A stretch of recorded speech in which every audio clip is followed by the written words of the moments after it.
Okay, so then the next is a presentation of the history of the indigenous Indian villages. You going to do that? Who's going to do that? So we have two presenters today. Mark Hilkema, who's with State Parks and also works with Caltrans. So Mark is representing the Muwekma tribe today, and Valentin Lopez is representing the Amamutsin. We all know that Portola came through here in 1769, and it was in response to various accounts by mariners that had sailed up the coast hundreds of years before, actually. And after an account by Vizcaino in 1602, was the first to land at Monterey, name it so, and get out of his boat for the first time, was greeted by the indigenous people who fed the sailors. He sails on after making a glowing account of Monterey Bay, and nothing happens. Not for 147 years, until we learn that the Russians are coming down the coast from the fur trade, and they too are speculating on colonizing California. This spurs Imperial Spain's desire to move forward and colonize the landscape, and Portola's expedition sets forth to do that. So the expedition sets forward, and as it does, the diarists with the expedition provided some of the first eyewitness accounts of native culture in the region and environment. They continue northward with guides from the Koroste tribe. The Koroste were one of the most powerful of the many tribes of the coast. And they continue northward with guides to Pescadero, then on to San Gregorio, where they encounter another tribe. They continue northward, up the coast, encountering many villagers, until they reach what will be the Sanchez Adobe some years later. That was known as Paristak in the day. Indian name, village names with the ending TAC mean houses up or place up. It refers to a village. The Portola Trail, as proposed, is like threading the beads on a string, because you're linking many different polities along the way. Today, we know that the survivors of the missions still have tribal entity, understanding of their cultures, and are struggling to get recognition. The humanity of our ancestors has never been acknowledged, and that is very offensive to our people. They destroyed our culture. They destroyed our spirituality. They destroyed our environment. They stole our land. They ignored and they erased our history. And none of that is acknowledged today. And that has created great damage to our people. There's a thing that is called historic trauma. Our people suffered greatly from historic trauma. If you look at the amounts of suicide on indigenous people and our tribe, if you look at addictions, if you look at poverty, if you look at violence, if you look at self-esteem, identity, self-worth, it goes on and on and on. Our people today, we cannot live in our lands and such like that. It's very difficult. So as I said, the humanity of Native Americans has never been acknowledged by any part of society. We're fine with recognizing the trail, but please don't ignore the indigenous routes and what their origins are and how they were used and how they were co-opted by the Spanish and by the mission period, and those who are promoting the missions today. I know about that because we are working on some other, so I've heard that story to some extent before, but every time it is a shameful part of history, and it's very moving, and I really appreciate you being here and sharing that with us. I think it's important to have the indigenous people be part of the process, and I think if we call it the Portola Expedition Trail, you're not going to get them. And I think it's important to have that story be told. And so the Portola Trail has two meanings. One is the history for the people that live here now, us, and the other is the story of what will come for the native people that were here before. Since the Ice Age, people have been here for 15, 16,000 years. So the trail is a powerful thing. Is it just, if it's just a trail, so what? But if on the other hand, if you're trying to tell a story, then I think it's important to tell the story about the indigenous people. One of the things that I've noticed that's trending right now is this whole idea of cultural routes. and almost like pilgrimages where you follow the footsteps of the past and you learn the story as you go along, and it has deep meaning.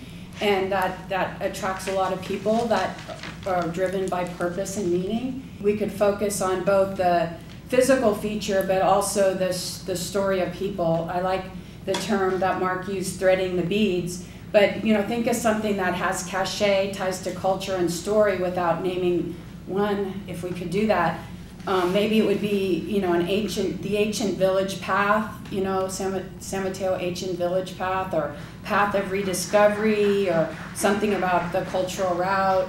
Just something that lends itself to all history, all people's history. We call out each of the tribes that you've indicated by designating them in a similar manner, but the basis for the trail is still the historic, as close as we can come to the historic, what we find in the Chronicles of the Expedition as to the route that Portola traveled through and came in contact with the Indians. The obvious question is, you say you're not opposed to the trail, but you would like the native trade routes recognized as well. Are you opposed to the name Portola Trail, or do you just want to make sure that we recognize the native peoples as well? Well, in all honesty, we're opposed to the name Portola Trail. We would like to be recognized as an indigenous trade route. That's what we would like. And I talked to Muwekma and other tribes about that, and that's what they agree. As long as I'm on the Parks Commission, I'm going to work as hard as I can to unerase the presence of Native American people. Some of it is just the banal act of creating a sign. We've got into trouble before. When you put something historical on a sign, there will be somebody that disagrees with it. And we just have to work together to figure out a way to put something on there that is accurate and truthful and not too controversial.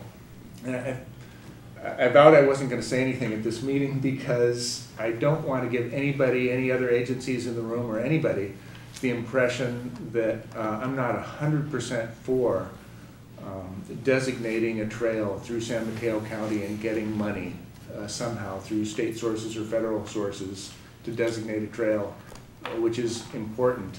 The nomenclature that Don talked about is also very important. We can put the Portola Trail on the plan. Would you want to construct the Portola Trail and the Coastal Trail separately, or is there an opportunity to construct it once and there'd be an overlap? Again, I think we received some valuable information, but that a lot of this historic Portola expedition followed indigenous trail routes, between villages. So that's helpful as well. I would say that the California Coastal Trail is already identified in the trail plan and concept. It was the second one done in California. The first one was done in Santa Clara County. That one is very parcel-based, so they know exactly where that trail is going to go on whose property. Our trail plan is not. It's from point A to point B. There's an alignment that's kind of understood, but it's not enunciated because some of it could be on private property or at other agencies. Regarding where the Portola or the trail as Don's proposing, we call it, maybe that should be a focus of the RTCA application, and then we can kind of clarify that as part of that process. So what I'm hearing you say, Sam, is you're suggesting that once we have something definitive, then we would move forward to amend our regional trail plan to include it by amendment in our regional trail plan. If it was needed. Right. Does that answer your question? It sure does. Okay. Perfectly. Okay, there's the process that we're going through. We have about a 3-week opportunity to put forward a proposal, working with national parks on something called the Rivers Trails Conservation Assistance Program. We are lucky to have Naomi here. As an agency representative, I would be most willing to write a letter of support. But it'd be good to know what you want so I can write a letter of support to support that. Yeah, and I speak for Marlene, but I think San Mateo County Parks is willing to play a key role here. I just want to make sure folks understand this is not our effort. This is our effort, you know, so that we all need to participate in the effort, which we don't mind, you know, leading, I guess. And providing some staff support. Right. Definitely. Who's in? Who wants to do it? Should we do it? All in agreement, say aye. Okay, good. Consensus. Yeah.